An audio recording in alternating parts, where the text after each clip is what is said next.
দুধ জাল করার ঝামেলা ছাড়া মাত্র 1 কাপ গুঁড়ো দুধ দিয়ে খুবই সহজেই তৈরি করে নিতে পারবেন পারফেক্ট ক্যারামেল এগ পুডিং। আসসালামু আলাইকুম everyone, welcome back to my channel Tahmina's kitchen. আমরা অনেকেই মোটামুটি পুডিং তৈরি করতে পারি, তবে পারফেক্ট একটি ক্যারামেল এগ পুডিং তৈরি করতে অনেকেই পারি না। আমার আজকের এই রেসিপিটা দেখার পরে যারা পুডিং তৈরি করতে পারেন না তারাও খুব সহজেই পারফেক্ট ক্যারামেল এগ পুডিং তৈরি করে নিতে পারবেন। তো চলুন দেরি না করে রেসিপিটি দেখে নেওয়া যাক। ক্যারামেল এগ পুডিং তৈরি করার জন্য ফার্স্টে আমি ক্যারামেল তৈরি করে নিব। তো সেই জন্য চুলায় একটি প্যান বসিয়ে দিয়ে দিচ্ছি 1/4 কাপ পরিমাণ চিনি। ক্যারামেল তৈরি করার জন্য চুলার আঁচটা মিডিয়াম হাই হিটে রাখতে হবে, আর অবশ্যই একটা ননস্টিকের প্যান ব্যবহার করার চেষ্টা করবেন। চিনি গলে যখন দেখবেন হালকা ব্রাউন কালার হতে শুরু করেছে, তখন চুলার আঁচটা একদম লোতে করে দিবেন। অনবরত নেড়ে চেড়ে কাঙ্ক্ষিত কালার আসার আগ পর্যন্ত অপেক্ষা করছি। ক্যারামেলটা গোল্ডেন ব্রাউন কালার হয়ে গেছে। এখন যে বাটিতে পুডিংটা সেট করব সে বাটির মধ্যে ক্যারামেলটা ঢেলে স্প্রেড করে নিচ্ছি। একটু হালকা ঘুরিয়ে নিলে খুব সুন্দর মতো ক্যারামেলটা বাটিতে স্প্রেড করা হয়ে যাবে। ক্যারামেল ঠান্ডা হতে হতে আমি এখানে গুঁড়ো দুধের মিশ্রণটা তৈরি করে নিচ্ছি।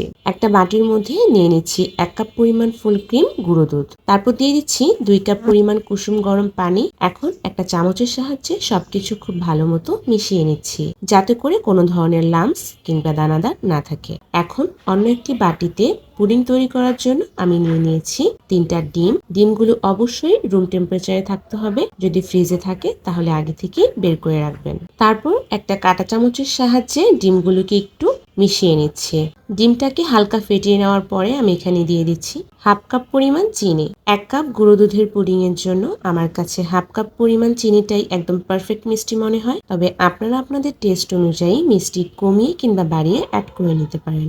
আবারও কাঁটা চামচের সাহায্যে সবকিছু খুব ভালো মতো মিশিয়ে নিচ্ছি, তবে অবশ্যই খেয়াল রাখতে হবে ডিমে যেন কোনো ধরনের বাবল তৈরি না হয়। এমন ভাবে মেশাবেন যে চিনিটা গলে যাবে, আবার ডিমে কোনো বাবলও হবে না। ডিমের মিশ্রণটা তৈরি হয়ে গেছে। এখন আগে থেকে যে দুধের মিশ্রণটা তৈরি করে রেখেছিলাম তার মধ্যে ডিমের মিশ্রণটা ঢেলে দিচ্ছি।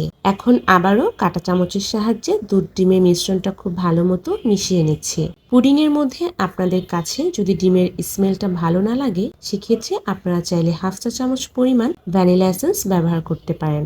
সবকিছু খুব ভালো মতো মিশিয়ে নিলেই পুডিং এর মিশ্রণটা তৈরি হয়ে যাবে। আর আগে থেকে যে বাটিতে ক্যারামেল ঢেলে রেখেছিলাম সেই ক্যারামেলটা ঠান্ডা হয়ে একদম পুরোপুরি সেট হয়ে গেছে। আমি আপনাদেরকে একটু ধরিয়েও দেখাচ্ছি, দেখুন হাতে কিন্তু একদমই লেগে আসছে না, তার মানে ক্যারামেলটা একদম পারফেক্ট হয়েছে।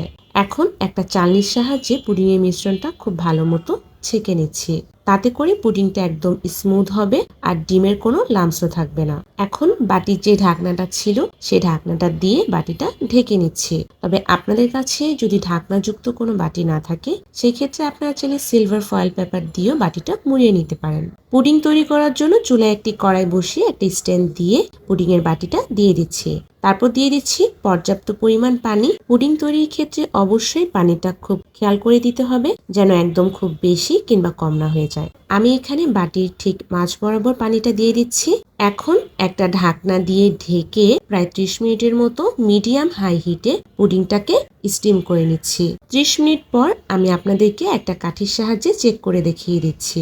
দেখুন কাঠিটা একদমই ক্লিন বের হয়েছে, তার মানে পুডিংটা তৈরি হয়ে গেছে। পুডিংটাকে রুম টেম্পারেচারে এনে ফ্রিজে ঠান্ডা করে আপনাদের সাথে শেয়ার করছি।